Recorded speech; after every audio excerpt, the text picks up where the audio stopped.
प्रज्ञावाणी परिवार की तरफ से शहीद आजम भगत सिंह राजगुरु एवं सुखदेव को उनके शहादत दिवस पर विनम्र श्रद्धांजलि।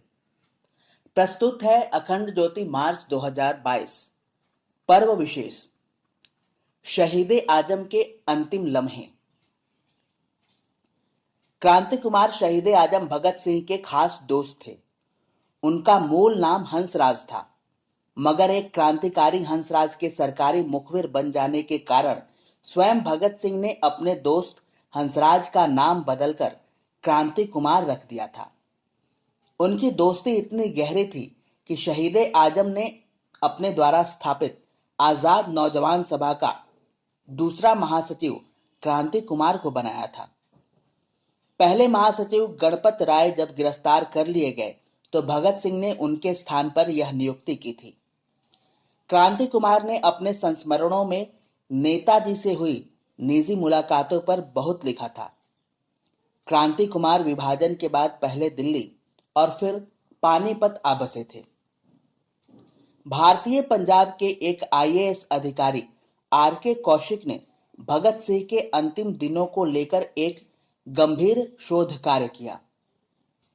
उन दिनों के कई सरकारी दस्तावेजों को खंगालने और उस काल के कुछ बचे खुचे लोगों से एकत्रित प्रामाणिक जानकारी के आधार पर कौशिक ने अनेकों नई जानकारियां विश्व के सामने रखी।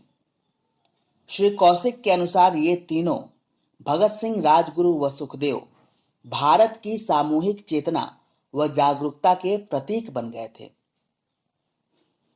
यह तथ्य अब इतिहास में दर्ज है कि शहीद आजम व उनके दोनों साथियों राजगुरु व सुखदेव को लाहौर की ही सेंट्रल जेल में 23 मार्च 1931 को फांसी दे दी गई थी।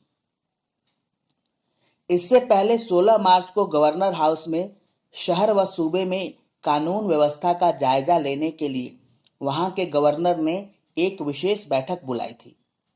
वैसे भी उन दिनों पंजाब के गवर्नर जेफरी मेटमोरेंसी कड़े सुरक्षा घेरों में रहते थे। कुछ समय पूर्व पंजाब विश्वविद्यालय में दीक्षांत समारोह के मध्य एक युवा स्वाधीनता सेनानी हरिकिशन तलवार ने उन पर गोली चला दी थी। मेटमोरेंसी उस हमले में बुरी तरह घायल हो गए थे। उस दिन जब बैठक बुलाई गई तब भी मेटमोरेंसी घावों की पीड़ा से मुक्त नहीं हो पाए थे। उसी बैठक में पंजाब के मुख्य सचिव डीजी बॉयड, गृह सचिव, आईजी जेल और जिलाधीश आदि शामिल थे। निर्धारित कार्यक्रम के अनुसार फांसी 24 मार्च की सुबह के लिए तय थी। श्री कौशिक द्वारा संकलित विवरण के अनुसार 22 मार्च की रात पंजाब एक मौसमी तूफान से जूझ रहा था। इससे पहले हाईकोर्ट के न्यायाधीश एमवी भिंडे आईसीएस उस याचिका को भी खारिज कर चुके थे जिसमें भगत सिंह, राजगुरु, सुखदेव के खिलाफ सुनवाई करने वाले स्पेशल ट्राइब्यूनल के अधिकारों को चुनौती दी गई थी। याचिका में कहा गया था कि उस ट्राइब्यूनल को डेथ वारंट जारी करने का अधिकार ही नहीं था। 23 मार्च को सुबह सब कुछ शांत था। आंधी थम गई थी, मगर सेंट्रल जेल में jail superintendent major PD Chopra के कमरे में कानाफूसी जारी थी। भगत सिंह से आखिरी मुलाकात का समय प्रातः 10 बजे का तय था। भगत सिंह के वकील प्राणनाथ मेहता उनसे सबसे पहले मिले। भगत सिंह ने उन्हें कुछ कागजों के पुलिंदे सौंपे और मेहता नम आंखों से बमुश्किल स्वयं को संभालते हुए बाहर आए। उसके बाद चोपड़ा व अन्य 4 अधिकारी स्टीड बारकर, रॉबर्ट्स और हार्डिंग उनसे मिले। वे भगत सिंह को अपनी ओर से परामर्श दे रहे थे कि वे ब्रिटिश साम्राज्य से क्षमा की अपील करें, मगर भगत सिंह ने उनकी पूरी बात सुने बिना ही उनकी यह नापाक सलाह रद्द कर दी। 24 मार्च को संभावित जनाक्रोश के मद्देनजर अंग्रेजी सरकार के द्वारा सभी क्रांतिकारियों को फांसी 23 मार्च की शाम को ही देने का निर्णय ले लिया गया।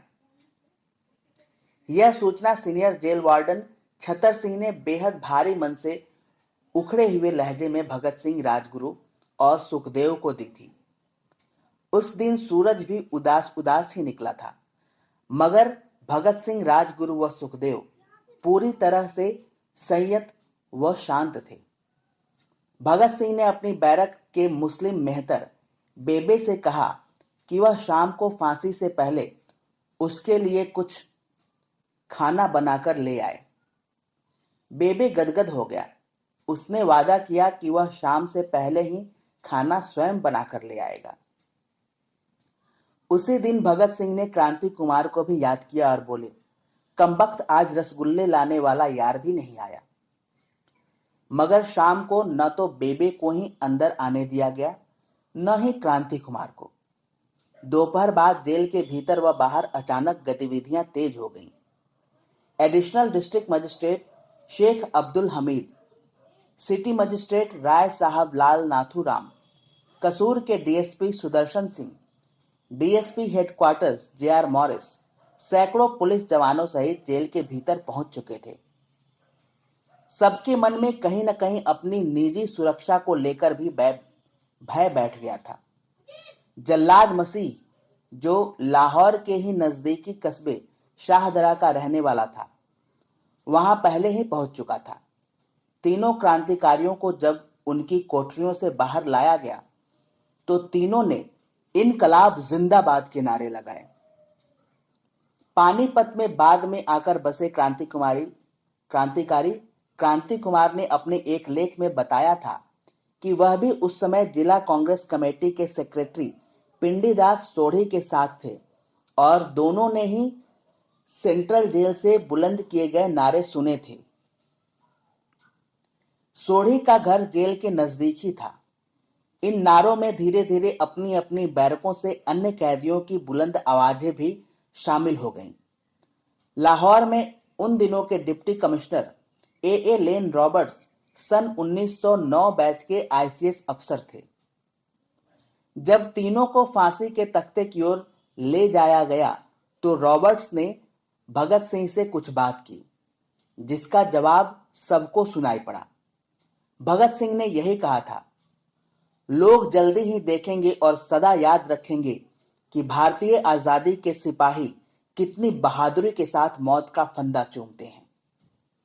तीनों ने काला नकाब मुंह पर लपेटने से इनकार कर दिया था। भगत सिंह ने काला नकाब डिप्टी कमिश्नर के चेहरे पर दे मारा था। भगत सिंह का आखिरी नारा था, ब्रिटिश सरकार मुर्दाबाद, इनकलाब जिंदाबाद। मसीह ने फांसी के तख्ते का लीवर खींचा। उसके लीवर खींचने के साथ भगत सिंह पहले शहीद हुए, फिर राजगुरु और अंत में सुखदेव ने बलिदानी के सोपान को चूमा। फांसी के समय मौजूद अन्य लोगों में किंग एडवर्ड मेडिकल कॉलेज के principal lieutenant colonel Harper Nelson और civil surgeon lieutenant colonel NS Sodhi भी वहां मौजूद थे। उन्होंने ही तीनों शहीदों की मृत्यु तस्दीक की। उस समय जेल के बाहर भी सैकड़ों लोग एकत्र हो चुके थे। 2 पुलिस अधिकारी सुदर्शन सिंह और अमर सिंह 3 फौजी ट्रकों के साथ तीनों शहीदों के शव वहां से निकाल कर ले गए। उनके साथ एक सिख ग्रंथी व कसूर का एक ब्राह्मण पुजारी जगदीश आचार्य भी थे, ताकि अंतिम क्रिया हो सके। अंतिम क्रिया के बाद शवों को रात 10 बजे हुसैनी वाला के पास गंडा सिंह वाला गांव के बाहर चिता की लपटों के सुपुर्द कर दिया गया। उनकी अस्थियां भी जल्दबाजी में ही सतलुज नदी में बहा दी गई। वैसे इस लाहौर षड्यंत्र केस की टीस भारत की हवाओं में हमेशा बनी रहेगी। तकलीफ इस बात की भी रहेगी, इतनी वैचारिक शहादतों को भी लोगों ने उनको उनकी महानता के मुताबिक सम्मान नहीं दिया। ये शहीद जिस मुल्क की आजादी के लिए कुर्बान हुए थे, उसी मुल्क का एक हिस्सा आज का पाकिस्तान भी था। इस नापाक केस में उन सबको पुरस्कारों सम्मानों से नवाजा गया जो या तो मुखबिर बने या झूठे सरकारी गवाह। इस मामले में 457 लोगों की गवाहियां हुई थी। शहीदों के 4 साथी हंसराज वोहरा, जयगोपाल, फणींद्रनाथ घोष और मनमोहन बैनर्जी सरकारी गवाह बन गए थे। वोहरा के मन में कहीं अपराध बोध का अंश भी था। उसने नगद पुरस्कार या जागीर लेने से इनकार कर दिया था, मगर उसे सरकारी खर्च पर लंदन स्कूल ऑफ इकोनॉमिक्स में पढ़ने के लिए भेजा गया। बाद में उसने जर्नलिज्म की डिग्री ली और वाशिंगटन में एक भारतीय अखबार का रिपोर्टर बनकर चला गया। वहीं 40 के दशक में उसकी कहीं मृत्यु हो गई। जयगोपाल को 20,000 का नगद पुरस्कार मिला, जबकि फणींद्रनाथ घोष और मनमोहन बैनर्जी को बिहार के जिला चंपारण में 50-50 एकड़ भूमि दी गई। उस समय के जेल सुपरिटेंडेंट मेजर चोपड़ा को डीआईजी जेल बना दिया गया और आईजी जेल एफए बारकर को नाइटहुड से सम्मानित किया गया। फांसी के समय डिप्टी सुपरिटेंडेंट खान बहादुर साहब मोहम्मद अकबर खान भावुक होकर रोने लगे थे। उन्हें सजा के तौर पर एएसपी बना दिया गया और 7 मार्च 1937 को उनसे खान साहब का सम्मान भी वापस ले लिया गया। डीएसपी सुदर्शन सिंह, जिसने तीनों शहीदों के शवों की अमानवीय तरीके से अंतिम क्रिया संपन्न की थी, को भी अतिरिक्त एसपी कसूर के पद पर तरक्की दे दी गई। शहीद आजम भगत सिंह ने अपने हस्तलिखित 4 लेख फांसी वाले दिन वकील प्राणनाथ मेहता को सौंपे थे। प्राणनाथ मेहता ने वे चारों लेख भगत सिंह के एक क्रांतिकारी साथी विजय कुमार सिन्हा को दे दिए थे। सिन्हा ने अपने जालंधर में रहने वाले एक दोस्त के घर में वे लेख छिपा दिए थे, मगर उस दोस्त ने पुलिस के छापे के भय के मारे सारे लेख चूल्हे में फेंक दिए थे और इस तरह से उस महान शहीद के द्वारा लिखे गए वे अंतिम महत्वपूर्ण दस्तावेज नष्ट हो गए। उसके बाद की घटनाओं पर शोध का क्रम आज भी जारी है। शहीद आजम भगत सिंह के अंतिम लम्हे अपने देश के प्रति उत्सर्ग होने की प्रेरणा भरते हैं। धन्यवाद।